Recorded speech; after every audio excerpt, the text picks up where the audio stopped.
오늘 이슈 분석 시간에는 오늘 아침에 발표된 애플의 그 실적이, 지난 4분기 실적이 매우 좋았습니다. 이런 것도 아마 외국인 동향에 영향을 미치는 것 같고, 또 이 애플의 실적이 뿐만 아니라 국내외 기업들 실적 발표, 어떻게 이천선을 앞두고 있는 우리 증시에 어떤 영향을 미칠지도 한번 종합적으로 점검해보는 시간을 갖도록 하겠습니다. 네, 그 아이디어가 반짝반짝 빛나시는 분이죠. 그 현대증권의 이상원 투자전략팀장님 전화 연결해서 한번 좀 진지한 얘기 한번 좀 나눠보도록 하겠습니다. 네, 안녕하십니까? 네, 안녕하십니까? 네, 팀장님 오랜만입니다. 네. 네, 어떻게 연휴 잘 보내셨죠? 네. 네. 자, 일단 먼저 애플의 실적이 좀 그 수치를 보니까 정말 놀랍다라는 말밖에 나오지 않을 정도로 아주 그 깜짝 실적이 나왔습니다. 네. 오늘 우리 시장에서도 그 관련한 그 부품주들 상당히 강세를 펴고 있는데, 이런 그 애플발 IT주들의 어떤 그 강세 계속 이어질 것으로 볼 수 있을까요? 어떻습니까? 일단 미국 쪽에서 소비가 좋은 그런 매크로 환경 하에서 애플이 깜짝 실적을 발표했던 게 IT 부품 업종들의 그 상승세로 작용을 하고 있고요.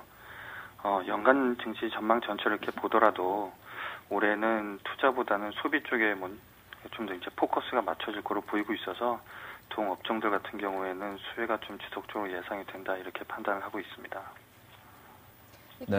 네, 그러면 질문이 있는데요. 내일은 현대차, 모레는 삼성전자하고 기아차가 이제 실적 발표를 하는데요. 애플에서 시작된 실적 모멘텀이 국내 기업들의 실적 발표로도 이어질 것으로 보시나요? 일단 삼성전자는 실적 가이던스를 제시했으니까 거기서 크게 벗어나지 않을 것이다, 이렇게 판단을 하고 있고요. 이제 자동차 업종에 대해서도 이제 실적이 나올 텐데, 현재 시장에서 기대하고 있는 거는 예상외로 좀 더 좋은 실적이 나올 수 있다, 이렇게 기대를 하고 있는 것 같습니다. 캐파는 그 자동차 업종들이 이제 이미 좀 차 있는 상황이지만 지속적으로 프로덕트 믹스가 좀 개선됐다는 점이 매출이나 영업이익 쪽에서 좀 긍정적으로 작용하지 않겠느냐 하는 그런 기대감이 있는 것으로 이렇게 판단을 하고 있습니다. 네, 팀장님 있지 않습니까? 그 지금 이제 박스권 상단을 어느 정도 돌파한 만큼 추가적인 상승이 가능하다, 이런 얘기도 있는데, 이천선은 좀 부담스럽지 않냐, 이런 얘기가 있습니다. 가장 주목해서 봐야 될 게 역시 이제 외국인 순매수일 텐데요. 올 들어서 지금 한 4조 8천억 원 정도의 지금 현재 시간까지 순매수를 하고 있습니다.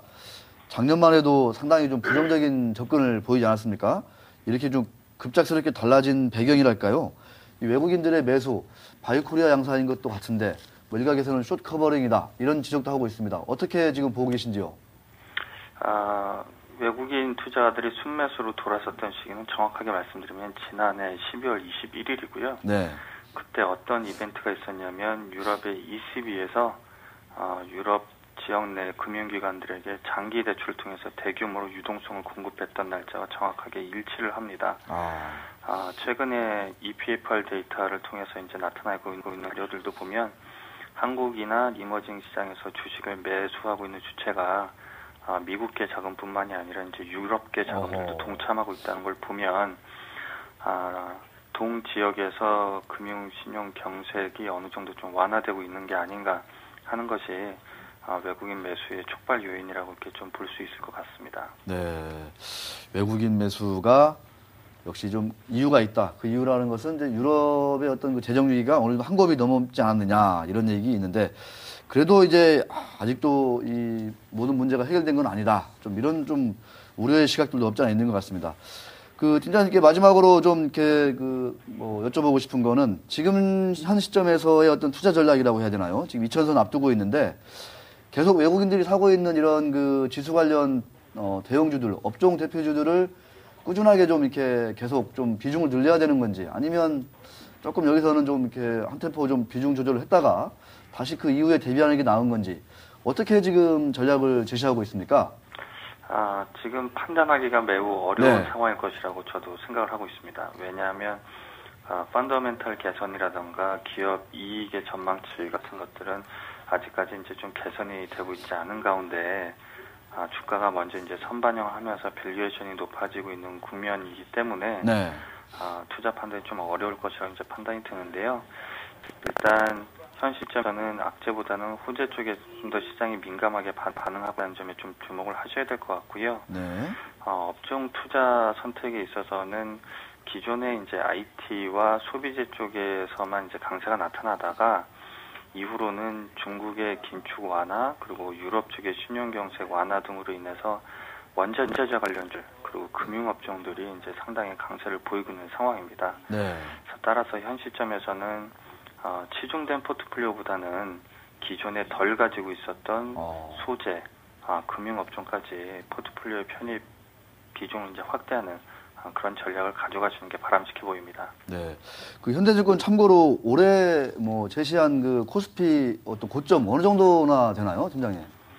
저희가 연간 증시 전망으로 제시해드렸던 코스피 고점은 2,150포인트입니다. 네, 알겠습니다. 자, 오늘 말씀 고맙습니다. 네, 감사합니다. 네, 올해도 건강하시고 많은 활약 부탁드리겠습니다. 네, 시장이 어느덧 2천입니다. 네, 눈 깜짝할 사이에 오른 거죠. 네, 외국인들이 올 들어서만 5조 원 가까운 주식 순매수를 보이고 있는데 이런 큰 흐름들을 참 따라가는 것도 참 쉽지 않아 보입니다. 하물며 자세한 그 작은 것들 흐름까지도 알아야 되는 게 주식시장인데 주식 투자가 얼마나 참 어렵겠습니까? 자, 종목 탐험으로 가서 짧게 하고 우리 그 박상희 기자가 준비한 기자들 떴다 시간으로 자 이어갑니다.